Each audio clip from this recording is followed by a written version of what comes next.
मिनश्शैतानिर्रजीम बिस्मिल्लाहिर्रहमानिर्रहीम। सरनशीन पर तशरीफ फरमा, कायदीन मजलिस, सुनने वाले बुजुर्गों, नौजवान साथियों, पर्दनशीन, इज़्ज़त माँ और बहनों, अपनी तकरीर को जारी रखने से पहले मैं अपनी जानिब से और मजलिस इत्तेहादुल मुस्लिमीन की जानिब से मोहतरमा फरहत साहिबा का, जो मुस्लिम लीग के उम्मीदवार थी, मजलिस इत्तेहादुल मुस्लिमीन के उम्मीदवार के हक़ में उनकी दस्तबरदारी पर मैं उनका शुक्रिया अदा करता हूँ। और दलित लीडर हमारे नरसिंह साहब का भी मैं शुक्रिया अदा करता हूँ और आपके ताउन के लिए आपका ममनून हूँ, आपका मशकूर हूँ। आम आदमी पार्टी को जो यहाँ आपके शहर में लाए रौनक सलाहुद्दीन साहब का भी मैं और मेरी जमात मजलिस इत्तेहादुल मुस्लिमीन की जानिब से मजलिस इत्तेहादुल मुस्लिमीन में आपकी शमूलियत पर मैं आपको मुबारकबाद देता हूँ और आपका शुक्रिया अदा करता हूँ। और हमारे शिया आलिम दीन नजमुल हसन साहब का भी मैं शुक्रिया अदा करता हूँ कि आपने अपने दुआओं से, अपने ताउन के ज़रिए मजलिस इत्तेहादुल मुस्लिमीन के उम्मीदवार की तायीद में आज इस जलसे में शिरकत की और आप अपने शिया बरादरी के सारे लोगों में मजलिस इत्तेहादुल मुस्लिमीन की तायीद के लिए आप जो ऐलान कर रहे हैं, इसके लिए भी मैं आपका ममनून हूँ और मशकूर हूँ। जनाब रफ़त शेख साहब, सैफ पठान साहब घरों में बैठकर सुनने वाले बुजुर्गों, नौजवान साथियों और मेरी इज़्ज़त माँ, पर्दनशीन माँ और बहनों, इंतखाबात का वक्त है। इंतखाबी सरगर्मियां अपने उरूज पर हैं और 20 तारीख को महाराष्ट्र की आवाम मुख्तलिफ हलक़े-जात में अपने पसंद के उम्मीदवार का इंतखाब करेंगे और इस उम्मीद के साथ उम्मीदवारों का इंतखाब करेंगे कि वो अपने हलक़े की आवाम की आवाज़ बनकर ऐवान में जाएगा और उनके मसाइल को, उनके तकालीफ को, उनकी मुसीबतों को और उनके बुनियादी सहूलतों के, उनके हलक़े के बच्चों के तालीम के और दूसरे मसाइल को उठाएगा। और महाराष्ट्र की असेंबली का अब 15वां इंतखाब होने जा रहा है। हिंदुस्तान की आज़ादी से लेकर आज की तारीख तक कई इंतखाबात आए, पार्लियामेंट के हो, असेंबली के हो या म्यूनसिपालिटीज व बल्दियात के हो। और इस इंतखाबात में हिंदुस्तान की अवाम ने बढ़ चढ़ कर हिस्सा लिया और इंतखाब और जमहूरियत के इस सबसे बड़े जश्न को हर वक्त कामयाब किया। जवाहरलाल नेहरू से लेकर आज की तारीख तक भी हिंदुस्तान की अवाम ने और बिलखुसूस हिंदुस्तान की मजलूम और कमजोर अक़लियत मुसलमान ने हर किसी का साथ दिया, इस उम्मीद, इस तवक्को के साथ कि हमारे मसाइल पे तवज्जो होगी, हमारी हक़ तलफ़ी दूर होगी, हम पे जुल्म नहीं होगा, हमारे साथ इंसाफ होगा। जवाहरलाल नेहरू का दौर खत्म हुआ तो लाल बहादुर शास्त्री का आया। लाल बहादुर शास्त्री के बाद इंदिरा गांधी का दौर आया, तो इंदिरा गांधी के बाद मोरारजी देसाई का दौर आया, फिर इंदिरा गांधी आए, उसके बाद में फिर राजीव गांधी का दौर आया, राजीव गांधी के बाद वीपी सिंह का दौर आया, देवे गौड़ा का दौर आया, चंद्रशेखर राव आई के गुजराल, और फिर उसके बाद में नरसिम्हा राव के बाद चंद दिन या फिर कई साल उसके बाद अटल बिहारी वाजपेयी, और वाजपेयी के बाद मनमोहन सिंह, और मनमोहन सिंह के बाद नरेंद्र मोदी। मैं बताना ये चाहता हूं, आपके सामने इस बात को रखने की कोशिश कर रहा हूं, समझाने की कोशिश कर रहा हूं कि मुसलमानों ने हर एक का साथ दिया, नेहरू का साथ दिया, इंदिरा का साथ दिया, राजीव का साथ दिया, और नरसिम्हा राव। फिर जब इंदिरा गांधी के दौर में इंदिरा और कांग्रेस से नाराज हुए तो हमने जनता पार्टी का भी साथ दिया। तो सवाल ये पैदा होता है कि सबसे पिछड़ा हुआ, सबसे कमजोर, सबसे पीछे हिंदुस्तान की आजादी से लेकर अगर आज तक कोई है तो वह हिंदुस्तान की सबसे बड़ी अक़लियत मुसलमान है।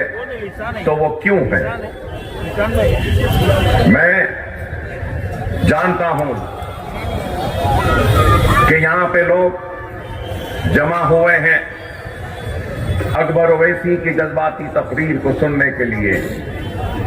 मैं जज्बाती बात नहीं बल्कि होशमंदी की बात करने आया हूं और होशमंद लोगों के जहनों और दिमागों से सवाल करने आया। इंदिरा गांधी के दौर में, कांग्रेस के दौर में हमको तरक्की नहीं मिली, खुशहाली नहीं मिली, हमको कामयाबी नहीं मिली, हमको हमारा हक नहीं मिला। अगर कुछ मिले और मिला तो 50,000 फिसादात मिले, कभी मलियाबाद का फिसाद तो कभी हाशमपुरे का फिसाद, कभी लखनऊ का फिसाद तो कभी भिवंडी का फिसाद, कभी मुंबई का फिसाद तो कभी हैदराबाद का फिसाद। बहरहाल 50,000 फिसादात के जरिए हमारी जानों को, हमारी आबादियों को और हमारे अमलाक को, हमारे कारोबार को तबाह व बर्बाद किया गया। और फिर जब कभी भी गुस्सा आता, नाराजगी बढ़ती, तो सबसे पहला काम हो जाता तो हर फिसाद के बाद इंक्वायरी कमीशन, और इंक्वायरी कमीशन बैठ जाती, रिपोर्ट देती, और रिपोर्ट के बाद कोई कार्रवाई नहीं होती। आज तक भी हजारों रिपोर्ट्स मौजूद हैं, लेकिन उन रिपोर्ट्स पे एक्शन टेकन, रिपोर्ट क्या है वो आज तक भी सामने नहीं आई। मैं ये बात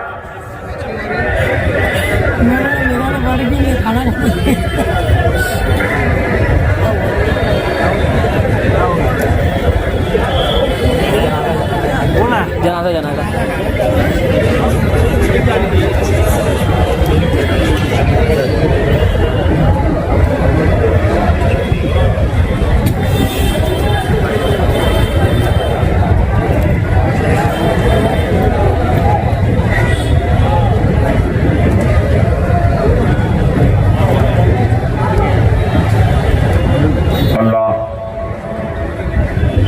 इस मरहूम को जन्नत में आला मुकाम अता फरमाए। अल्लाह इनकी मग़फ़िरत अता फरमाए। अल्लाह इनके अफराद ख़ानदान को सब्र जमील अता फरमाए। आवाम बहुत थी, गड़बड़ हलचल हो जाती, नहीं तो मैं भी आगे बढ़कर जनाजे को ज़रूर अपना खाना देता। तो मैं आपसे यही बात कह रहा था कि जब जब बरहमी, नाराजगी, गुस्सा बढ़ा तो इंक्वायरी की कमेटीज बना दी गई। मैं याद दिलाना चाहता हूं कि इंदिरा गांधी के दौर में भी एक कमीशन बनाया गया था जिसका नाम गोपाल सिंह कमीशन था। और वो कमीशन किस लिए बनाया गया था? वो कमीशन मुसलमानों की पसमानदगी, मुसलमानों के पिछड़ेपन को देखने के लिए बनाया गया था। तो उस कमेटी ने भी अपनी रिपोर्ट दी और रिपोर्ट में यही कहा कि पिछड़ा हुआ, सबसे कमजोर अगर इस मुल्क में कोई है तो वो हिंदुस्तान की सबसे बड़ी अक़लियत मुसलमान है, और उनके साथ अगर कोई पिछड़ा हुआ है तो वो दलित है। ये रिपोर्ट गोपाल सिंह की आई। उसके बाद में क्या हुआ? क्या कोई एक्शन टेकन हुआ? कई कमीशंस बने। महाराष्ट्र में भी कमीशन बना था, स्टेट गवर्नमेंट की जानिब से भी, रहमान साहब की महमूद रहमान कमेटी बनी थी। क्या हुआ? फिर उसके बाद आपको याद होगा कि सच्चर कमेटी भी बनी, और सच्चर कमेटी के बाद भी आज क्या है? आज आपको और हमको इस बात पे गौर और फिक्र करना है। हम हमारे गुस्सों को ठंडे करने के लिए कमीशंस बनाए जाते हैं, हमारी नाराजगी को दूर करने के लिए ऐलानात किए जाते हैं, हथेली में जन्नत दिखाई जाती है, लेकिन हकीकत में हमारा हाल आज सबसे बदतर हो चुका। हम सबसे पीछे, सबसे पिछड़े हुए हो गए। और अगर आज मैं यहां खड़े होकर मुसलमान की पसमानदगी की बात करता हूं, दलित की पसमानदगी की बात करता हूं, या मराठा समाज को अपनी ताईद का ऐलान करता हूं रिजर्वेशन के लिए, तो लोगों को बुरा दिखता है कि ये भड़काऊ बात कर रहे हैं। हक मांगना भड़काना नहीं है, जुल्म के खिलाफ आवाज उठाना भड़काऊ नहीं है। इस मुल्क में, इस मुल्क की तरक्की, इस मुल्क की खुशहाली, इस मुल्क की नेकनामी मैं अपना हिस्सा मांग रहा हूं, तो क्या ये भड़काऊ है? क्या ये गुनाह है? हिंदुस्तान की सियासत में हर एक की अपनी आवाज है, हर एक की अपनी आवाज है। जिस रियासत से मैं आता हूं, तेलंगाना, वहां पर रेड्डी हैं, राव हैं, रेड्डियों की आवाज है, जो कांग्रेस रेड्डियों की जमात कहते हैं। आंध्रा में भी है, वहां पर भी रेड्डी हैं। अब आंध्रा में जो जमात बरसर इख्तियार आई आंध्र प्रदेश में, वो कापू और कम्माओं ने मिलकर अपनी पार्टी बनाकर इख्तियार में आए। तेलुगु देशम कम्माओं की और एक पार्टी कापुओं की। कर्नाटक में लिंगायत की अपनी ताकत। और अगर हम वंचित समाज की बात करें तो उनकी बहुजन समाज पार्टी है, दूसरी है। अगर हम यादव की बात करें तो उनके लीडर मुलायम सिंह यादव थे। अब अखिलेश यादव अपने आप को कहते हैं, लालू प्रसाद थे तो ये यादवों की।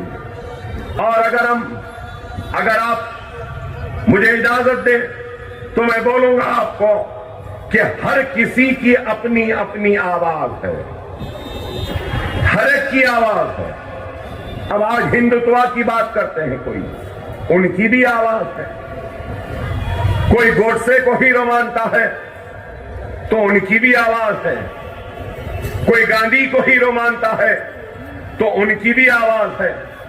कोई वीर सावरकर को अपना हीरो मानता है तो उनकी भी आवाज है।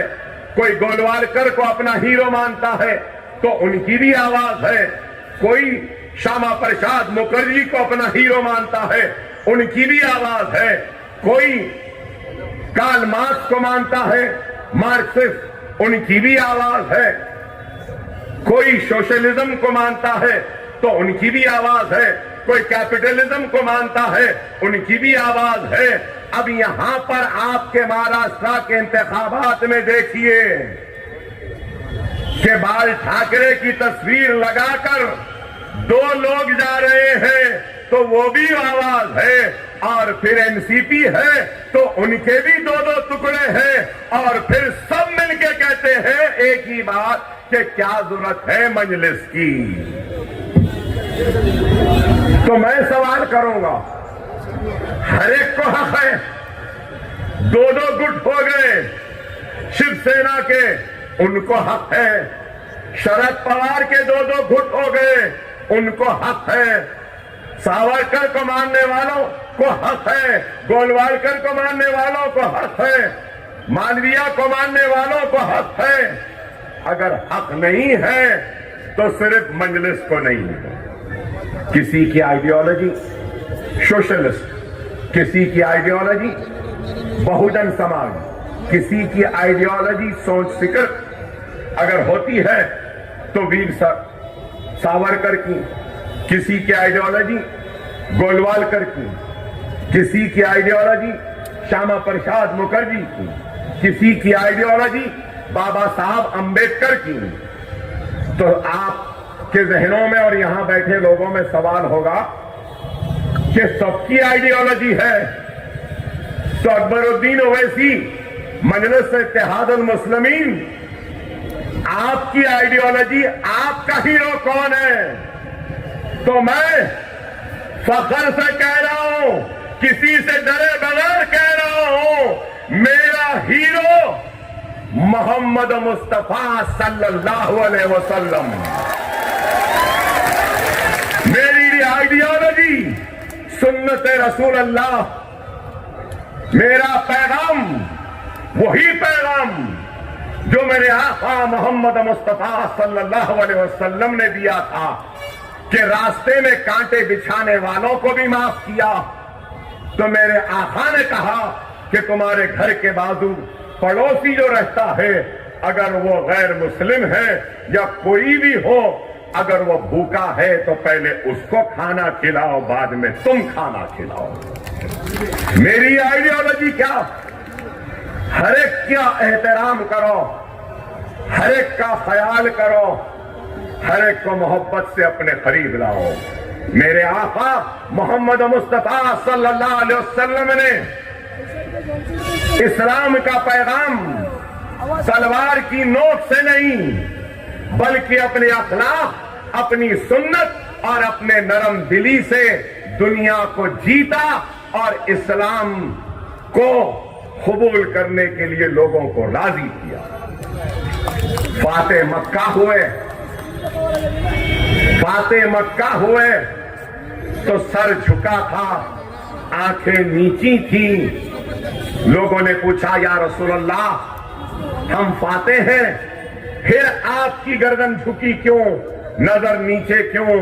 तो मेरे हीरो, मेरे आका मोहम्मद मुस्तफा सल्लल्लाहु अलैहि वसल्लम इरशाद फरमाते हैं कि मैं उन लोगों को शर्मिंदा नहीं करना चाहता जिन्होंने मेरे रास्ते में कांटे बिछाए थे, इसलिए मैं अपनी गर्दन को झुकाया हुआ हूं और नजरों को नीचे किया। नमाज ईद को चले गए मेरे आका, मेरे हीरो मोहम्मद मुस्तफा सल्लल्लाहु अलैहि वसल्लम ईदगाह के पास देखते हैं कि एक बच्चा रो रहा है, तो मेरे हीरो, मेरे आका फौरन रुक जाते हैं, पूछते हैं, बताए मासूम, तुम ईदगाह को क्यों नहीं आ रहा है? तो मासूम कहता है कि मैं यतीम हूं, ऐ मोहम्मद रसूलुल्लाह, मेरा कोई नहीं मुझे नहलाने धुलाने तैयार करने वाला, इसलिए ऐसा बैठा हूं।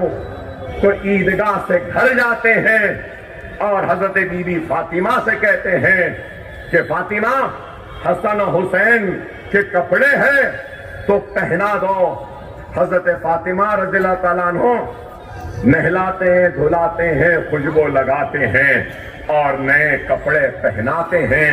तो अपनी आदत की तरह रसूलुल्लाह की आदत थी, जब भी ईदगाह को जाते तो एक तरफ इमाम हसन तो दूसरी तरफ इमाम हुसैन। तो रसूलुल्लाह ने इमाम हसन को ले लिया इधर, हुसैन को ले लिया और यतीम को अपने खाने में डालकर नमाज के लिए ईदगाह के लिए रवाना हुए। ये मेरे हीरो हैं, मेरी ये आइडियोलॉजी।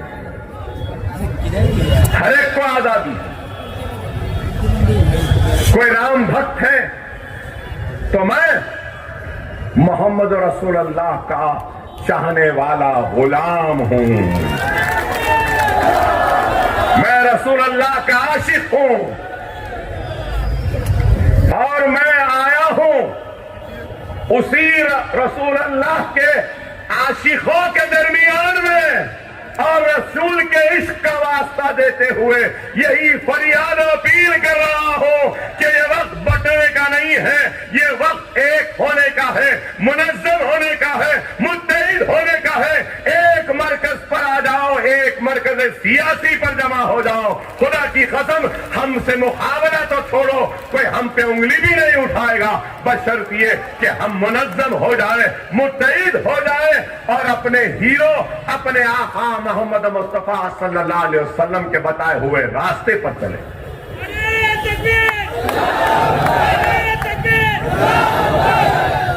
मेरा सवाल है, जब सबकी आवाज है तो मेरी आवाज क्यों नहीं? मैं क्या चाहता हूं? मैं मतलब अकबरुद्दीन ओवैसी और हिंदुस्तान के मुसलमान क्या चाहते हैं? वही चाहते हैं जो इस मुल्क का हर गरीब चाहता है, इत्मीनान की नींद, सुबह बेदार होने पर नौकरी, बच्चों को पढ़ाने के लिए स्कूल, बीमार मां बाप के इलाज के लिए दवाखाने, बच्चों को खेलने कूदने के लिए मैदाने, डिग्री कॉलेजेस, डिग्री के बाद नौकरियां, यही हम चाहते हैं। और क्या? हमारा मुतालबा कोई बड़ा नहीं है, न जिए जब तक जिंदा है, न जीने के लिए 2 वक्त की रोटी दस्तयाब है। अफसोस, जब तक जिंदा है तो हर रोज की जंग है, कशमकश है। जब मरते हैं तो दफनाने के लिए कब्रिस्तान भी नहीं। अगर मैं आज इन छोटी छोटी चीजों की जरूरत के लिए और जमहूरियत में हिस्सेदारी मांगता हूं और जमहूरियत में इंतखाबात के जरिए अपने हक को हासिल करना चाहता हूं, तो लोग हमको बुरा कहते हैं, हमको भड़काऊ कहते हैं। अरे मैं पूछना चाहता हूं, मैं जानना चाहता हूं, और मेरा सवाल का अगर जवाब है तो दो। मेरा सवाल यही है, क्या मेरा इंतखाब लड़ना जमहूरियत को मजबूत करना है या नहीं? ये मेरा इंतखाब लड़ना खुद इस बात की दलील है कि मुझे जमहूरियत पर यकीन है और जमहूरी जिद्दोजहद पर यकीन है, और मैं इंतखाबात के जरिए अपने मसाइल को अवाम के सामने रखकर अगर कामयाब होता हूं तो इन मसाइल को ऐवान में ले जाकर वक्त के हुक्मरानों को न सिर्फ मुतवज्जे करवाऊंगा बल्कि बताऊंगा कि ये मेरे मसाइल है, इन मसाइल को हल करो। क्या ये गलत है? क्या ये भड़काऊ है? क्या ये नफरत है? अरे मैं आज कहता हूं, हिंदुस्तान पर हर किसी का हक है। हिंदुस्तान पर हिंदू का हक है, हिंदुस्तान पे मुसलमान का हक है, हिंदुस्तान पर सिख का हक है, हिंदुस्तान पे ईसाई का हक है, हिंदुस्तान पे पारसी का हक है, हिंदुस्तान पे दलित का हक है, हिंदुस्तान पे ओबीसी समाज का हक है। तो हिंदुस्तान पर अल्लाह, गॉड और भगवान को नहीं मानने वाले का भी हक है। और मैं इस मुल्क का किराएदार नहीं,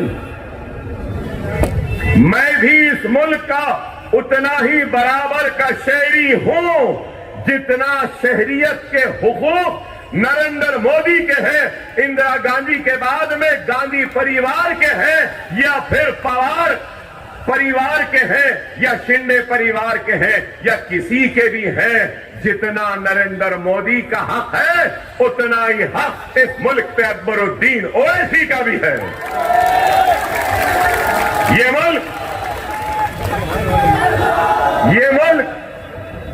न नरेंद्र मोदी की जागीर है, न अकबर ओवैसी की जागीर है, न गांधी की जागीर है, न पवार की जागीर है। ये मुल्क सबका बराबर का है। इस मुल्क के दस्तूर ने हक दिया है कि कोई राम को अपना हीरो माने, तो इस मुल्क के दस्तूर ने दूसरों को मोहम्मद मुस्तफा सल्लल्लाहु अलैहि वसल्लम को अपना हीरो भी मानने का हक व इख्तियार दिया। तो इस मुल्क के दस्तूर ने सिखों को गुरु नानक को अपना हीरो मानने का हक व इख्तियार दिया। ये मुल्क अगर कोई समझ रहा है कि सिर्फ उनका है तो गलत है। मैंने पहले भी कहा था, फिर कहता हूं, ये मुल्क मेरा था, मेरा है, मेरा रहेगा। ये मुल्क पर माथे पे तिलक लगाने वाले का भी उतना ही हक है जितना सर पे टोपी पहनने वाले और चेहरे पे दाढ़ी पालने वाले का है। डरने या घबराने की जरूरत नहीं है। जो डरेंगे, खाइफ हो जाएंगे, तो याद रखो दुनिया उसी को डराती है जो डरता है, लेकिन दुनिया उसी से डरती है जो पलट कर डराने में निकल जाता है। हम डरने वालों के खौफ नहीं है। हमको भी बताना है कि हम इस मुल्क के बराबर के शहरी हैं। हमको हमारा हक मिलना चाहिए और हमारी हक की लड़ाई हम जमहूरी अंदाज में लड़ेंगे। आज लोग कहते हैं या जहनों में सवाल होगा कि मजलिस आई तो क्या करेगी। मजलिस आई तो मैं बताऊंगा क्या कर सकते हैं। अगर आपके पास ताकत है नेक दिल लोग हैं, बेबाक क़यादत है, जानिसार लीडर हैं और अल्लाह से डरने वाली क़यादत है और इत्तेहाद है तो हम बहुत कुछ हासिल कर सकते हैं। तेलंगाना कब बना? तेलंगाना बनकर 10 साल हुए। पहले आंध्र प्रदेश था। तो जब आंध्र प्रदेश था, मैं पहली मर्तबा एमएलए बना, पहली मर्तबा, तो उस वक्त आंध्र प्रदेश तेलंगाना नहीं बना था।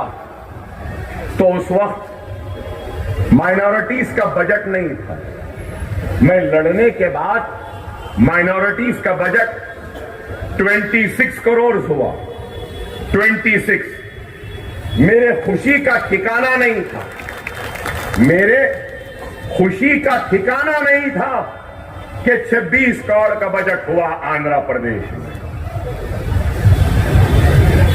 और आज आपको बताऊं, आंध्रा टूट गया, तेलंगाना अलग बन गया।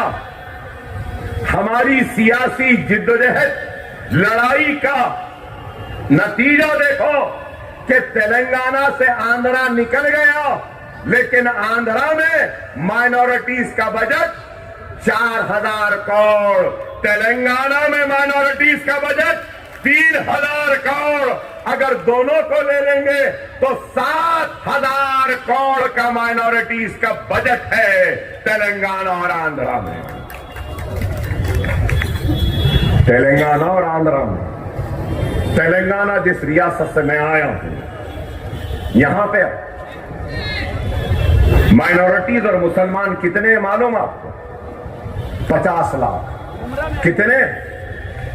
50 लाख। क्या आपको मालूम महाराष्ट्र में कितने मुसलमान हैं? 1,44 लाख। कितने? 1,44 लाख। 1,44 लाख का बजट जब मैं 10 साल पहले आया था तो उस वक्त 100 चिल्लर था। 10 साल बाद आया तो अल्हम्दुलिल्लाह 100 बढ़ते गया, अब 900 चिल्लर कुछ बजट है आपका। ये बजट एलोकेशन है, बजट एलोकेशन है, बजट स्पेंड नहीं है।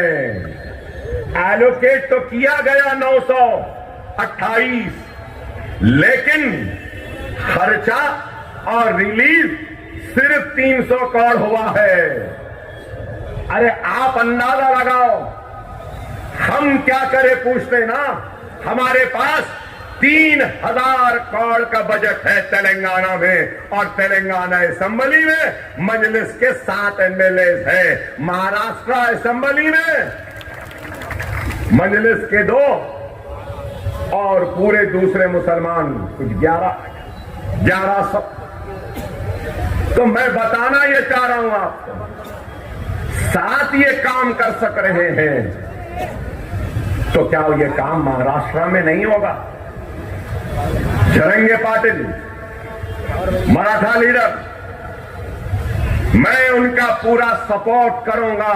जब मराठों के रिजर्वेशन के लिए वो आगे बढ़ रहे हैं, जब भी जरूरत है या आप आवाज दो, अकबरुद्दीन ओवैसी मराठा रिजर्वेशन के लिए उनके खाने से खाना मिलाएगा, उनका ताउन करेगा। मगर एक बात बोलूंगा, हमारे तेलंगाना में 4% तहफुजात है मुसलमानों को। यहां क्यों नहीं? यहां क्यों नहीं है? अरे इस वजह से कि हमारा इत्तेहाद मजबूत नहीं। हर कोई बोलते हैं, इल्जाम लगाते हैं, मजलिस वाले राजशेखर रेड्डी चीफ मिनिस्टर थे तो उनके करीब थे, चंद्रशेखर राव आ गए उनके करीब हो गए, अब कांग्रेस के रेवंत रेड्डी आ गए तो मजलिस अकबर साहब, असद साहब दोनों करीब, जो चीफ मिनिस्टर उसके पास रहते हैं।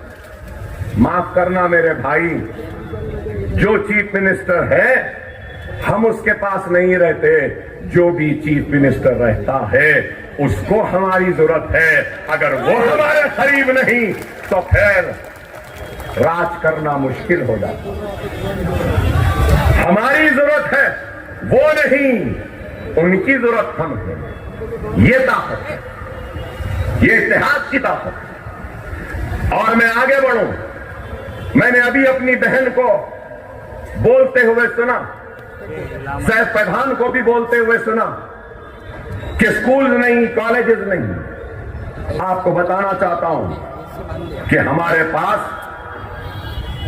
रेजिडेंशियल स्कूल्स और कॉलेजेस करीब 300 हैं। 300। तो आप बोलेंगे कौन से हैं?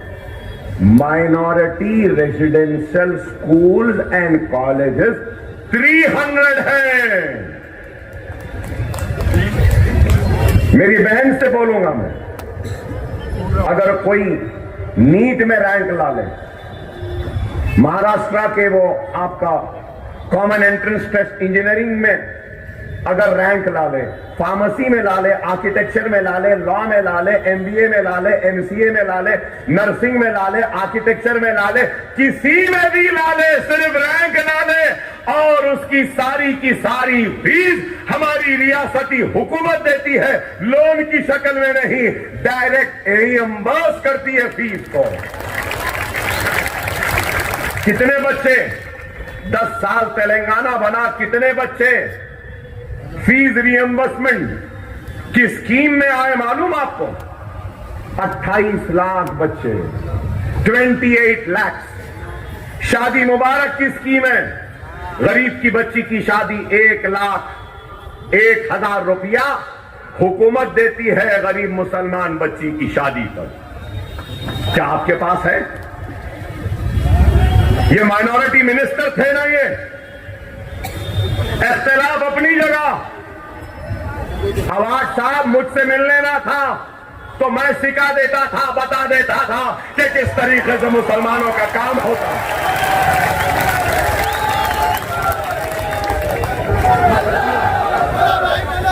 हमारे पास पोस्ट मैट्रिक स्कॉलरशिप के लिए बहन, हमारे पास 420 करोड़ एलोकेटेड है। आपके पास 120 करोड़। वक्फ बोर्ड के लिए आपके पास 10 करोड़ है, हमारे पास 120 करोड़ है। आप बताओ, रेजिडेंशियल स्कूल्स और कॉलेजेस जो है ना, सालाना 1,000 करोड़ रुपया वहां पे खर्च होता है। रहना फ्री, खाना फ्री, पॉकेट मनी देते हैं, किताबें देते हैं, बच्चों को तैयार करते हैं। और रेजिडेंशियल स्कूल से 11 बच्चे नीट को क्रैक कर अब रेजिडेंशियल स्कूल के बच्चे एमबीबीएस की तालीम हासिल कर रहे हैं। ये काम आपके पास उर्दू एकेडमी है, अभी वेबसाइट खोलिए, नाम तो उर्दू एकेडमी है लेकिन वेबसाइट उर्दू में नहीं है, मराठी में है। तो माइनॉरिटी मिनिस्टर फिर यही थे। अच्छा वो छोड़ो, जमात की ताकत क्या होती है मैं बताना चाहता हूं। हमारे असेंबली में तेलंगाना के साबिक चीफ मिनिस्टर चंद्रशेखर राव ने उठकर कहा, जबरदस्त तकरीर करे, उठकर मैं असेंबली में था, बोले कि अचलिकास मतलब मनादिर के पुजारियों, अचलिकास परेशान है, अचलिकास को कुछ भी नहीं है, अचलिकास पुजारियों के पास कोई भी सोच नहीं है, परेशान है, इतने मनादिर है, एंडोमेंट में 40 मिनट तकरीर करे। मैं खामोश रहा, मुझे देखते रहे कि क्या अकबर उठेगा गड़बड़ करेगा।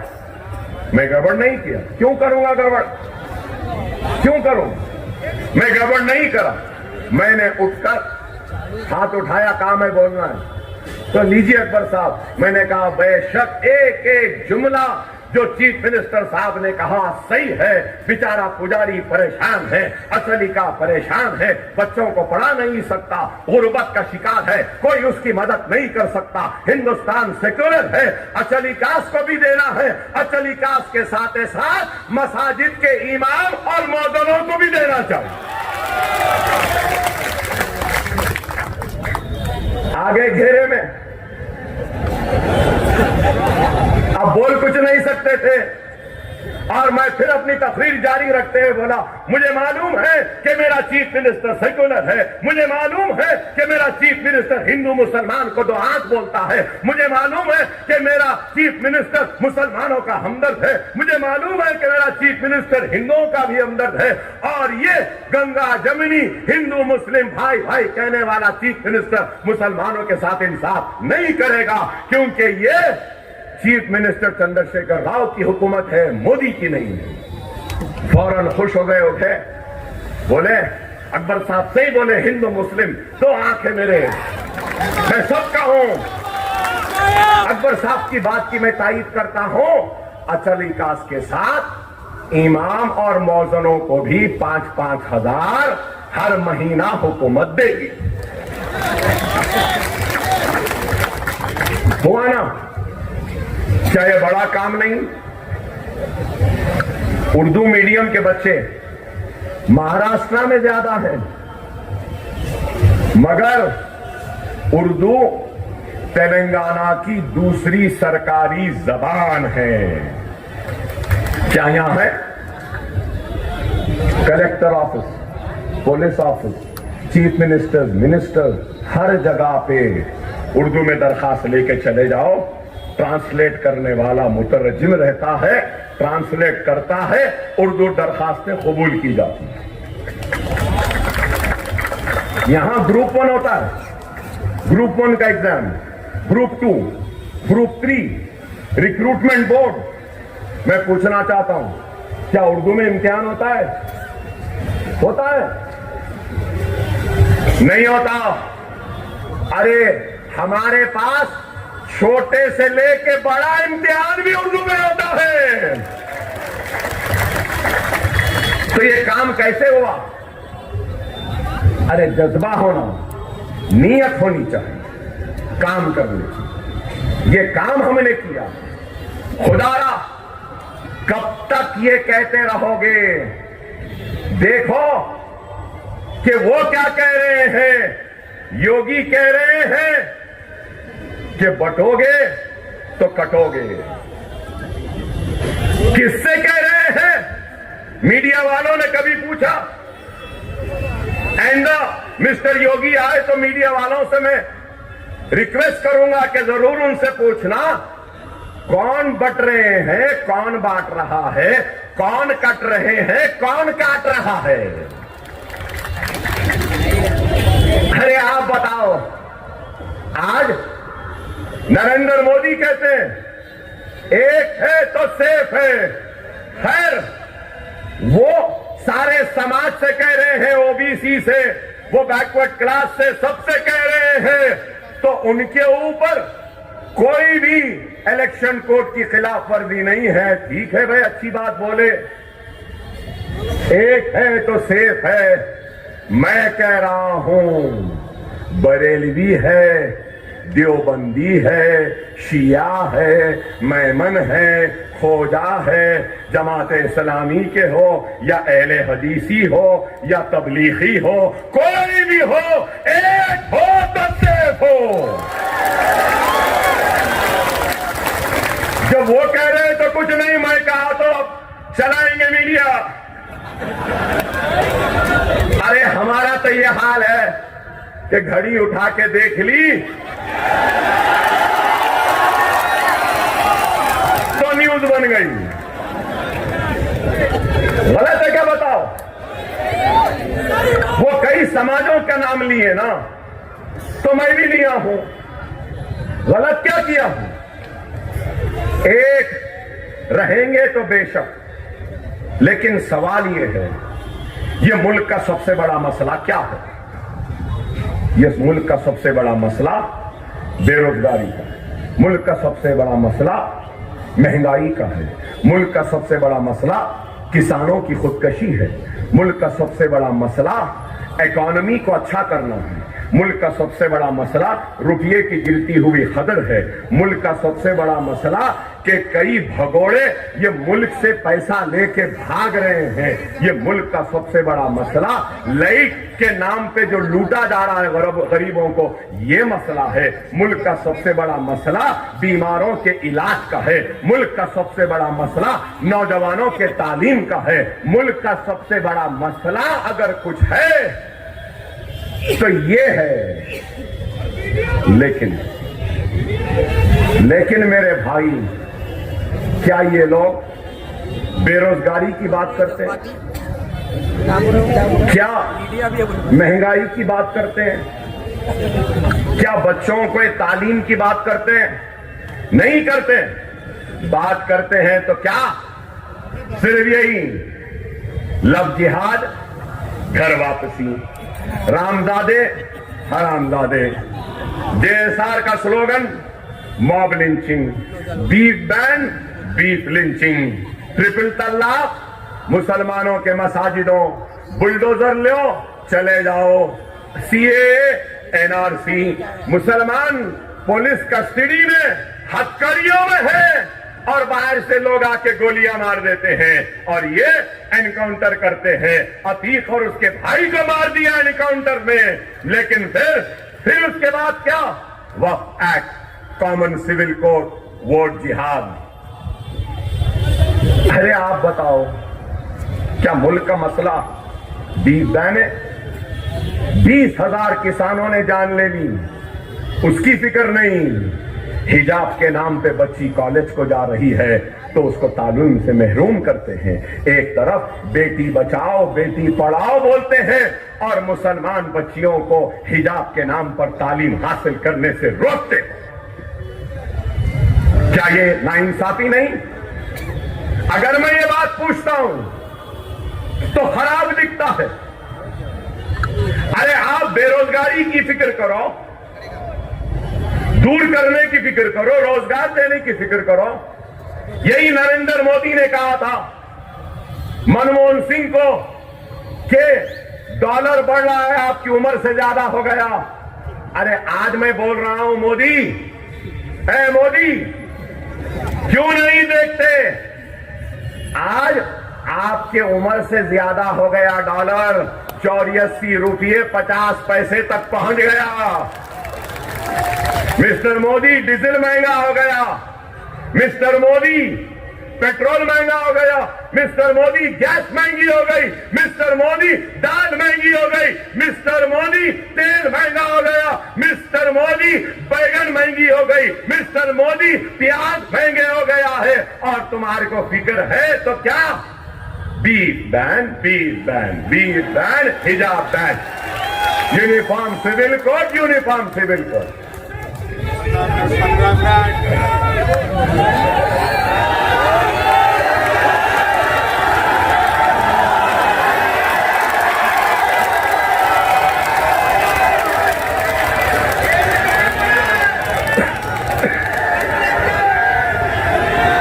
देखिए, मैं एक मिनट, एक बात समझो। मैं बार बार कहता हूं, आज भी कहूंगा, जिसका काम वो जाने। अगर एक डॉक्टर है तो बीमार के बीमारी को दूर करने का इल्म उसके पास है। इंजीनियर है तो इमारत को खड़े करने का तालीम उसके पास है। वकील है तो कसूरवार को, बेकसूर को कानूनी लड़ाई के जरिए इंसाफ दिलाना उसकी इल्म है, उसकी तालीम है। सियासतदान सियासत जानता है। आलिम दीन दीन का काम करता है। सहाफी सहाफत का काम। तो हर एक का अपना अपना काम है। अगर मैं बोलूंगा नहीं, डॉक्टर का काम मैं करूंगा, मेरा काम डॉक्टर कर ले, तो वो मरीज भी मर जाता, हम भी मर जाता। सही है या गलत? तो मैं आपसे कह रहा हूं, इस वक्त बीजेपी से मराठा समाज नाराज, राजस्थान में राजपूत नाराज, हरियाणा में जाट नाराज, गुजरात में क्षत्रिय नाराज, हिंदुस्तान का सारा दलित बीजेपी से नाराज, तो अकबरुद्दीन ओवैसी कोई ऐसी हिमाकत नहीं करेगा जिसके जरिए नाराज लोगों को फिर से उनके करीब करूं। ऐसी सियासत मैं नहीं करूंगा, वक्त आएगा तो करेंगे। जब समझो मेरी बात को, इशारे को समझो। अगर मैं अपनी कौम को मुत्तहिद नहीं कर सकता, लेकिन ये जरूर है कि मेरे नाम, मेरे चेहरे और मेरे यूं देखने से गैर मुत्तहिद हो सकता है, लेकिन मैं आज उनको मुत्तहिद करने नहीं, तुमको मुत्तहिद करने आया हूं।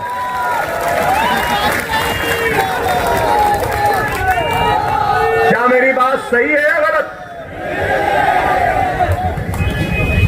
मैं अपने कौम के हाथों का खिलौना बनने तैयार हूं, मगर मैं मेरी कौम के दुश्मनों का हथियार नहीं बनूंगा, नहीं बनूंगा। खुदारा समझो मेरे इशारे।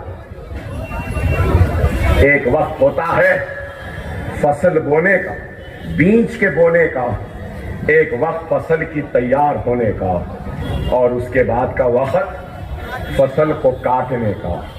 याद रखो, 10 साल पहले हम जो बीज बो के गए थे ना, वो बीज आज फसल बन के तैयार है। खुदारा इस तैयार फसल को काटो, अपने कौम के मुकद्दर को बदलने निकलो। जरूर होगा, क्यों नहीं होगा।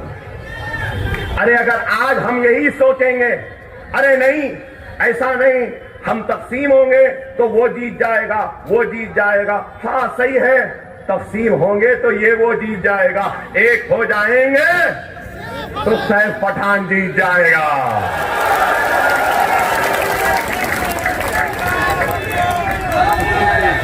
अरे डाल के तो देखो ना, डाल के तो देखो ना।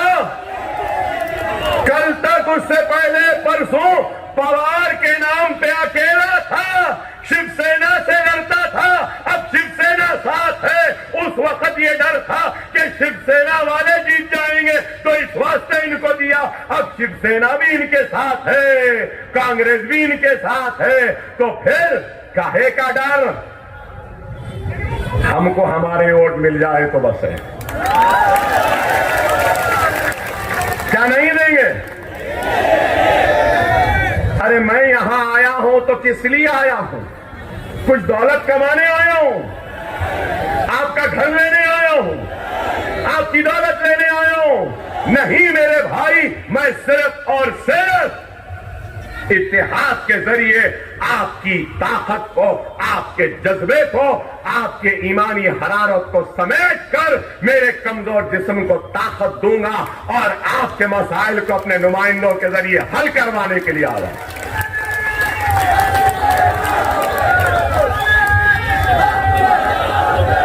मेरे मुमरा के भाइयों,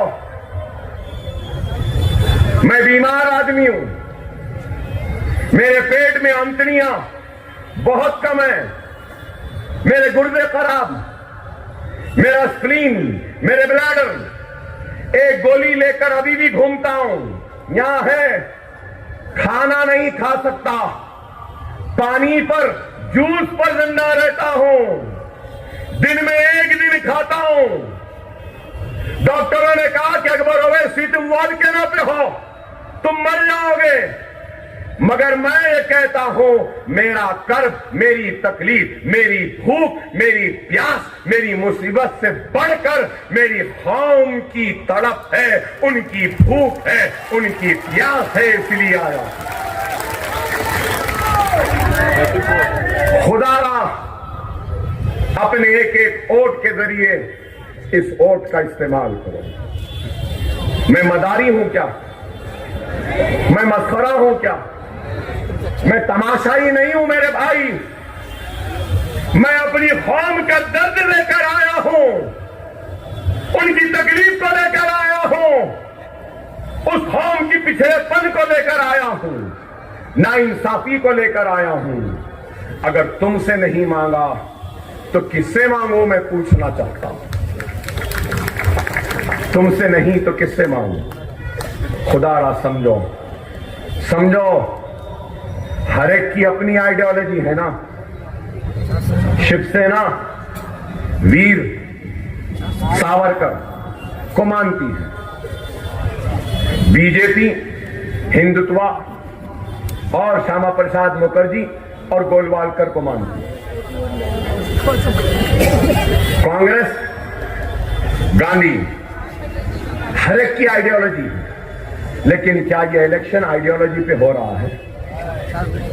तो मेरा सवाल है, क्या उद्धव ठाकरे, गोलवालकर, सावरकर, श्यामा प्रसाद मुखर्जी का सबक गांधियों को पढ़ाने में कामयाब हो गए, या गांधियां अपना सेक्युलरिज्म का सबक इनको पढ़ाने में कामयाब हो गए?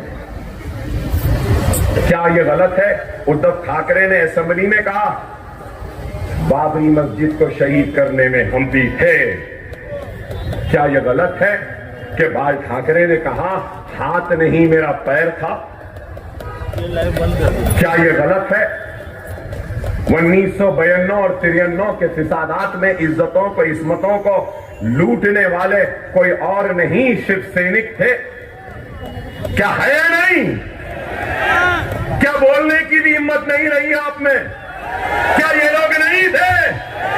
क्या श्री कृष्णा कमेटी ने नहीं कहा कि इज्जतों को लूटने वाले ये लोग थे, इस्मतों को लूटने वाले ये लोग थे, बस्तियों को जलाने वाले ये लोग थे? तो सवाल ये पैदा होता है कि मराठा और महाराष्ट्र का मुसलमान रहजनों को अपना रहबर कैसे समझने लगा, लुटेरों को, डाकुओं को अपना हमदर्द कैसे समझने लगा, हमारी इज्जतों को लूटने वाले जालिमों को मोहसिन समझने लगा। उस वक्त का जालिम, उस वक्त का रहजन, उस वक्त का जानी, उस वक्त का जालिम आज का मोहसिन, आज का हमदर्द नहीं हो सकता। समझो इस बात को, समझो इस बात को। वो मुसलमान जिसके सीने में दूसरे मुसलमान के दुख तकलीफ का एहसास नहीं, वो मेरी उम्मत में से नहीं, रसूलुल्लाह ने कहा। वो लुटी हुई इस्मत और आबरू वाली मेरी बहन चीख कर कह रही है, ऐ मुमरा वालों, मुझ पे जुल्म व सितम करने वालों को तुम साथ नहीं देना। क्या दोगे? बिलकिस बानो को रेप करने वालों को रिहा करने वाले कौन? समझो, खुदारा समझो, अपनी आवाज, अपनी ताकत, अपना इत्तेहाद, अपनी जमात, अपना नुमाइंदा, तभी अपने मसाइल हल हो सकते। खुदारा समझो, खुदारा समझो। और अभी 2-3 मिनट हैं, अगर आपकी मंजूरी है, अगर आपकी मंजूरी है तो मैं एक बात कहना चाहता हूं आपसे। मैं अकबरुद्दीन ओवैसी, मजलिस इत्तेहादुल मुस्लिमीन का रुकने असेंबली, इस मजमे में, इस जलसे में खड़े होकर इस आवाम की मंजूरी चाहता हूं। और रियासत महाराष्ट्र वो हिंदुस्तान के वजीर आजम और हिंदुस्तान के सारे जिम्मेदारों से ये मुतालबा करता हूं, ये मांग रखता हूं और ये कहता हूं कि मोहम्मद रसूलुल्लाह सल्लल्लाहु अलैहि वसल्लम की शान में गुस्ताखी करने वाले उस गुस्ताख को पुलिस फौरन गिरफ्तार करे, जेल में डाले और उसको कानून के मुताबिक सजा दे। क्या ये मेरा मुतालबा आपको कबूल है? कबूल है?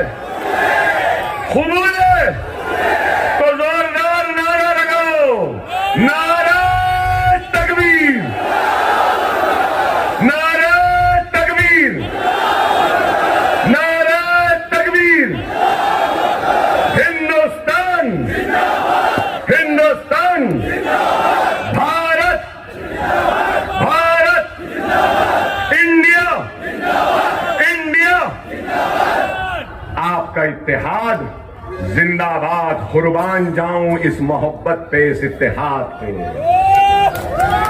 सदके जाऊं इस जज्बे ईमानी पर। खुदारा मेरे प्यारे भाइयों, 20 तारीख के दिन मजलिस का निशान क्या है? क्या है? 23 तारीख के दिन या 20 के बाद फिर अकबर ओवैसी को बुलाना है? बुलाना है? मुझे आना है? तो आपको जिताना है। जिता दो, आऊंगा। जिता दो, आऊंगा। आपके बीच में रह के जोरदार जश्न मनाएंगे ना, और फिजाओं में तकबीर के नारों को गुजाएंगे, और मुमरा में मोहम्मद मुस्तफा सल्लल्लाहु अलैहि वसल्लम की मोहब्बत को बांटेंगे। मैं सिर्फ आपसे कहूंगा कि वक्त और हालात की नजाकत को समझो, मुनज़्ज़म हो जाओ, मुत्तहिद रहो। हम रहे या ना रहे, जमात रहेगी। इत्तेहाद को कायम रखो। अगर हम मर जाएंगे तब भी जमात कायम रहेगी। खुदारा मुनज़्ज़म रहो, मुत्तहिद रहो। और मैं अल्लाह की बारगाह में हाथ उठाकर दुआ करता हूं कि ऐ अल्लाह, तू मेरे मुल्क हिंदुस्तान की हिफाजत फरमा। ऐ अल्लाह, वो लोग जो मजहब के नाम पे नफरतें बांट रहे हैं, हिंदू मुस्लिम को डरा रहे हैं और बांट रहे हैं, मौला तुम उनको उनके अज़ाइम में नाकाम कर दे, उनके मंसूबों में नाकाम कर दे। ऐ अल्लाह, तो हमारे मुल्क हिंदुस्तान की सरहदों की हिफाजत फरमा। ऐ अल्लाह, हिंदुस्तान की बेरोजगारी को दूर कर फरमा। ऐ अल्लाह, हिंदुस्तान के जो लोग बेघर हैं उनको घर दिलवा दे। ऐ अल्लाह, हिंदुस्तानियां जो परेशान है महंगाई से, इस महंगाई को कम कर दे।